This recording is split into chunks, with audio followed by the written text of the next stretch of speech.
নম্বর ওয়ার্ডে স্টিমরোলার চালিয়েছিল, বিভিন্ন বাড়ি ভাঙচুর করা হয়েছিল, ইমানদার বাড়ি ধ্বংস করা হয়েছিল, নয়নের বাড়ি ধ্বংস করা হয়েছিল, শামীমের বাড়ি ধ্বংস করা হয়েছিল। কারণ 6 নম্বর ওয়ার্ড বিএনপি অধ্যুষিত এলাকা। সংগ্রামী সাথী বন্ধুগণ, আজকে আমরা বিগত 17 বছর ধৈর্য ধারণ করেছি একটি দিনের জন্য।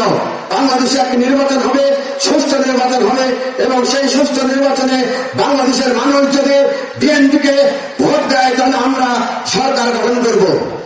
আগামী ফেব্রুয়ারিতে সেই একটি দিন আসছে। তাহলে আমাদেরকে চিন্তা করতে হবে যে আগামী ফেব্রুয়ারিতে যে ভোট আসছে, বিগত 17 বছর অত্যাচার নির্যাতনে নিষ্পেষিত হচ্ছে, আমরা আগামী ফেব্রুয়ারি নির্বাচনে ধানের শীষের প্রতীককে জয়ী করতে হবে। কেন জয়ী করতে হবে?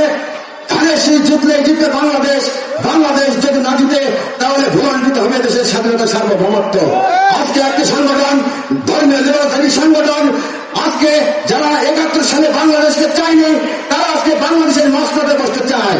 যারা জান্নাতের টিকিট বিক্রি করছে, যারা পূজার ওবাকে এক জায়গায় দাঁড় করাচ্ছে, এ ধরনের বিভ্রান্তকর তথ্য দিয়ে মানুষকে বিভ্রান্ত করছে, তাদের কাছ থেকে সতর্ক থেকে জাতীয়তাবাদী দল বিএনপি তাদের সেই প্রতীক তুলে দিয়েছেন। আদিল ভাইকে সেই প্রতীককে আমাদের বিজয় করতে হবে। আমরা মানুষকে বিভ্রান্ত করে নয়, আমরা মানুষকে সত্য করা বলে আমরা ভোট দিতে চাই। আমরা জামাত ইসলামের মতো মানুষকে বিভ্রান্ত করতে চাই না। মা বোনদের কাছে যে কোরআন গোপনে কোরআন শরীফে ওয়াদা করাতে চাই না। সংগ্রামী উপস্থিতি, বক্তা অনেক আছেন, সামনের সময় খুব কম। আমরা যারা এখানে উপস্থিত হয়েছি, এরপরে আমরা যাব এলাকায় গিয়ে আমরা পাড়ায় পাড়ায় টিম করে ভোট চাইব। আমরা ধানের শীষ জিতবো, জিতবে আমরা নিশ্চিত হয়ে আছি।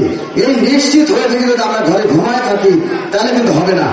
আমাদের চিন্তা করতে হবে কত বেশি ভোটের ব্যবধানে আমরা ধানের শীষকে বিদায় করব। সকলের সুস্বাস্থ্য কামনা করছে। আজকে এই আয়োজক কমিটি যারা আয়োজন করেছেন, পৌর বিএনপিকে ধন্যবাদ জানাচ্ছি। 5 নম্বর এবং 6 নম্বর ওয়ার্ডের বিএনপির সকল নেতৃবৃন্দকে ধন্যবাদ জানিয়ে আমি আমার বক্তব্য শেষ করছি। বাংলাদেশ জিন্দাবাদ, শহীদ জামাল খালেদা জিয়া জিন্দাবাদ।